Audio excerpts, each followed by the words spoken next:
Mesdames, Messieurs, chers amis, 2021 s'achève et 2022 est devant nous.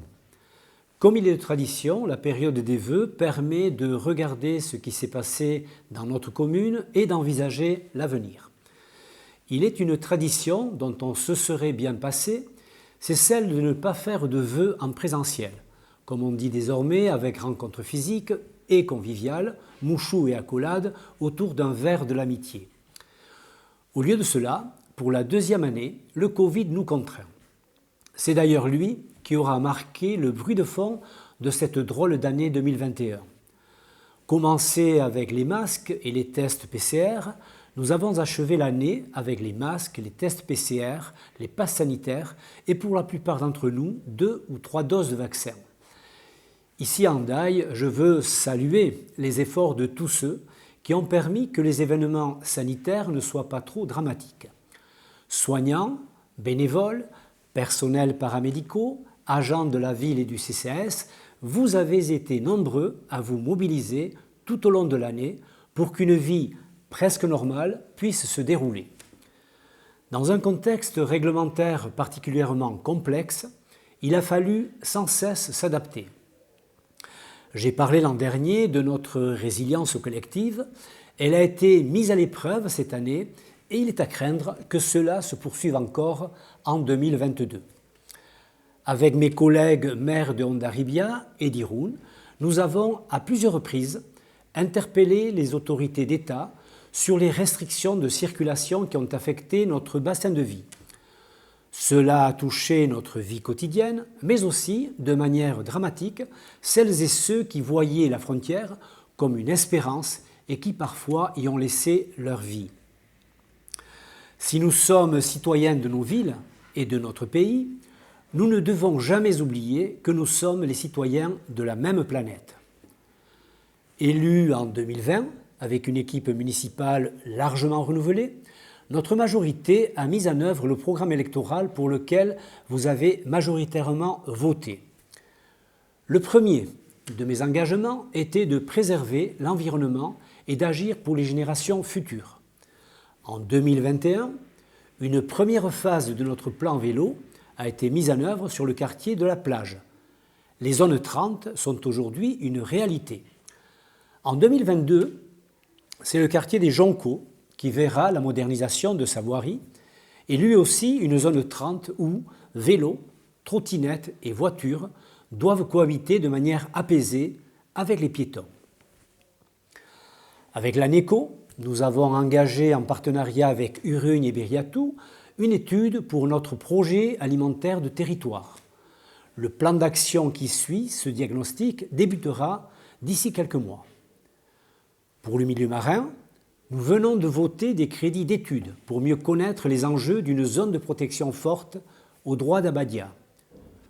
Plus généralement, nous savons que la protection de la biodiversité terrestre et marine est une expérience pour maintenir notre propre qualité de vie. Nous avancerons sur ce dossier en respectant les différents acteurs du milieu maritime. Agir pour les générations futures, c'est aussi développer les alternatives à la voiture. Le pôle d'échange multimodal de la gare s'achève et peu à peu, le quartier retrouve son attractivité historique. Nous prenons acte de la volonté de l'État de prolonger le TGV jusqu'à Dax, mais pour le Pays basque, j'ai plaidé en votre nom pour le train du quotidien afin que les lignes actuelles soient modernisées et le cadencement vers Donostia ou vers Bayonne amélioré. Le domaine de l'Egarralde a connu quelques aléas, mais progressivement, les choses vont se mettre en ordre et j'en suis convaincu, l'exemplarité de notre démarche sera enfin reconnue. Peu nombreuses sont les communes qui restituent à l'agriculture 11 hectares comme nous l'avons fait. Le deuxième thème sur lequel je veux insister, c'est la solidarité. Elle est indispensable pour que chacun trouve sa place dans l'action collective. Avec notre CCAS et sous la conduite dynamique du groupe d'élus, de nombreuses initiatives se sont concrétisées en 2021 et vont se poursuivre encore cette année. Un appartement d'accueil d'urgence existe pour accompagner les femmes victimes de violences. Nous avons élaboré, puis signé avec l'État, une charte contre les violences intrafamiliales. En 2022, seront réalisés les travaux de l'ancienne perception qui accueillera la CAF et la CPAM. Un accueil modernisé, un service public humanisé sont les objectifs que les Andaillais apprécieront. La solidarité, c'est aussi d'aider les habitants à faire des économies d'énergie. La ville, pour la 3e fois, coordonne une démarche collective pour l'achat d'énergie, l'achat groupé, permettra de préserver un peu de pouvoir d'achat. Un domaine très important est celui de la santé. En 2022, complétant les premiers efforts déjà faits avec l'accueil des spécialistes à la Concha, c'est SOS Médecins qui va s'installer à Hendaye. En tant que président du conseil de surveillance de l'hôpital marin, je peux vous annoncer qu'un important programme d'investissement sera approuvé par l'assistance publique des hôpitaux de Paris dans quelques semaines.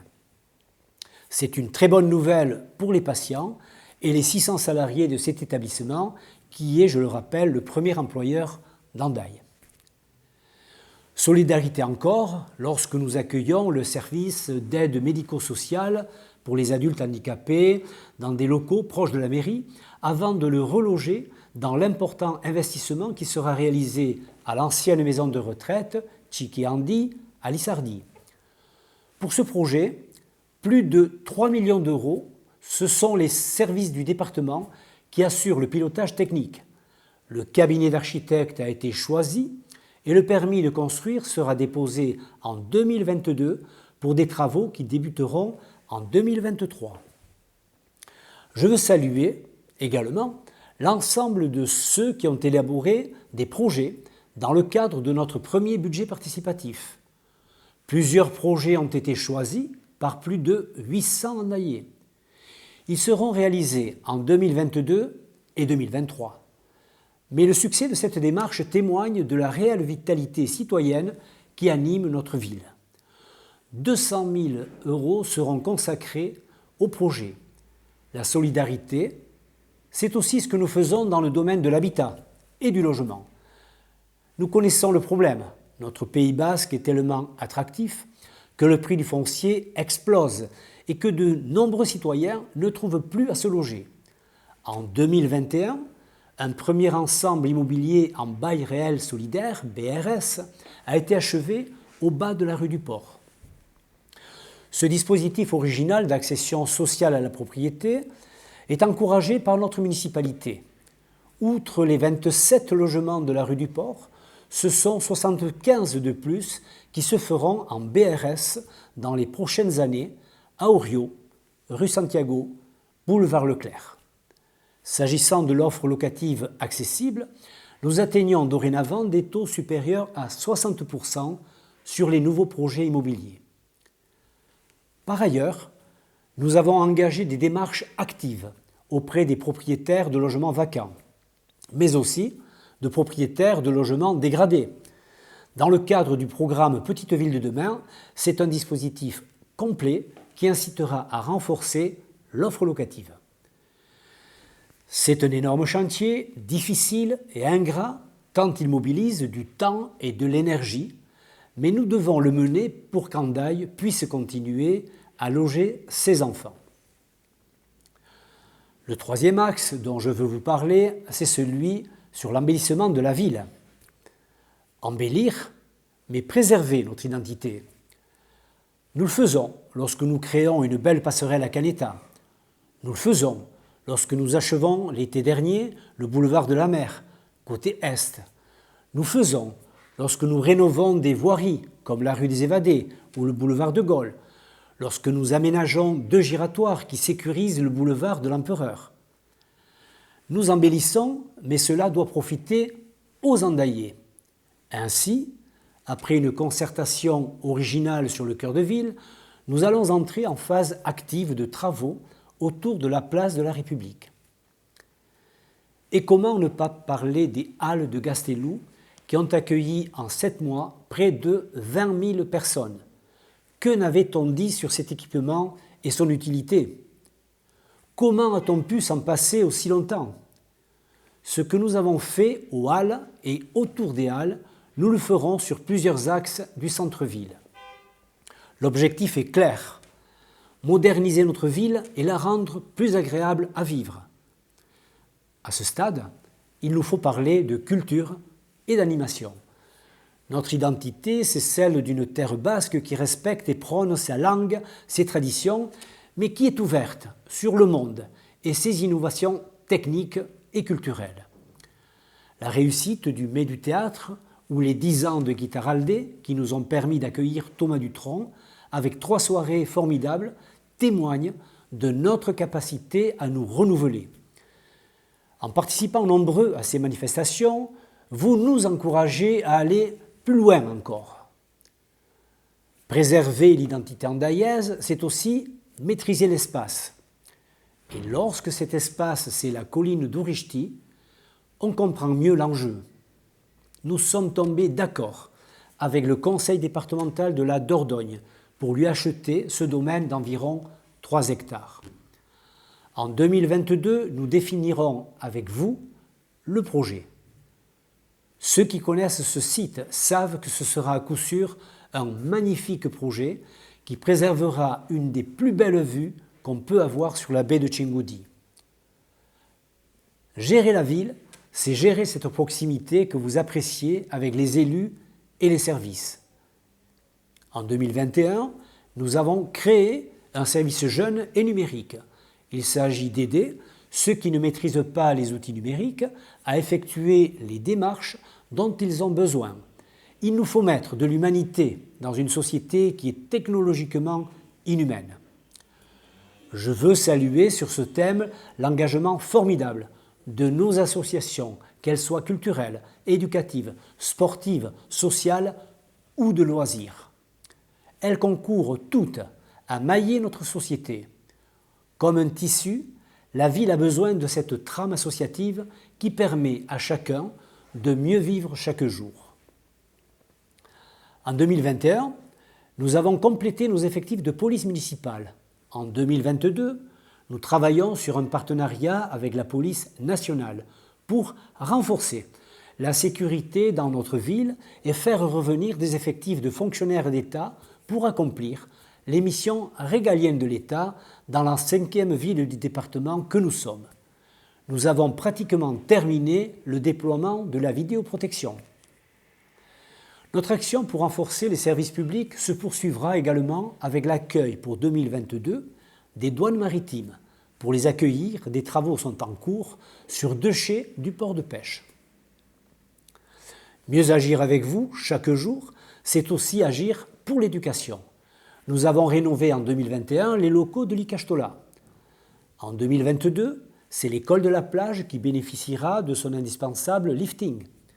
Le département responsable du collège Irandas va de son côté engager une importante rénovation. Près de 10 millions d'euros vont être consacrés. À proximité et presque en même temps, nous aurons les travaux de la piscine. 2022 sera consacré à la finalisation du projet avec le choix d'architecte et le lancement du concours. Toujours dans le domaine du sport, cette année, nous aurons à réaliser une pelouse en synthétique pour répondre aux besoins des footballeurs. Après la rénovation des tribunes du rugby, des tennis et la création des cours de paddle, leur tour est venu. Merci de leur patience. Mais le sport, c'est aussi du nautisme en Hendaye et pour cela, il faut un port. Après de longues années de démarches administratives, nous avons enfin obtenu l'autorisation de draguer la Bidassoa en 3 endroits et cela pendant 10 ans. Notre patience et notre détermination ont payé. Il reste à construire le plan de financement, mais quoi qu'il advienne, l'avenir et la qualité de notre port sont assurés. En dernier lieu de ce long exposé, je veux insister sur notre volonté d'agir pour l'emploi. Nous sommes présents sur les volets touristiques et commerciaux, avec notre office du tourisme et du commerce. Depuis plusieurs mois, les nouvelles implantations commerciales se font sur la ville. Malgré la crise Covid, des jeunes se lancent dans le commerce et vous les encouragez en achetant chez eux. Le commerce à l'essai inauguré en 2021 initie de nouvelles pratiques commerciales. Nous accompagnons ainsi l'économie sociale et solidaire. En 2019, c'était Anda Coop. En 2021, Borderline Fabrica. Et demain, au Jonco, ce sera avec un projet de tiers-lieu artisanal. L'agglomération n'est pas en reste de son côté. Elle a réalisé près de 5 millions d'euros de travaux de rénovation de la zone des Jonco et installé dans un bâtiment acheté en 2015 une entreprise de mécanique promise à un bel avenir. L'emploi va mieux sur notre bassin de vie, le chômage y diminue progressivement et c'est une excellente nouvelle. Vous l'avez entendu et tout ne peut être dit. Les projets foisonnent. Notre ville vit, s'anime dans la solidarité et le partage. Tout n'est pas parfait, bien sûr, mais malgré les difficultés, nous poursuivons notre chemin. Mesdames, Messieurs, chers amis, même si aujourd'hui nous ne pouvons pas nous saluer physiquement, je tiens à vous adresser à toutes et à tous une excellente année 2022. Urte berri on zuei!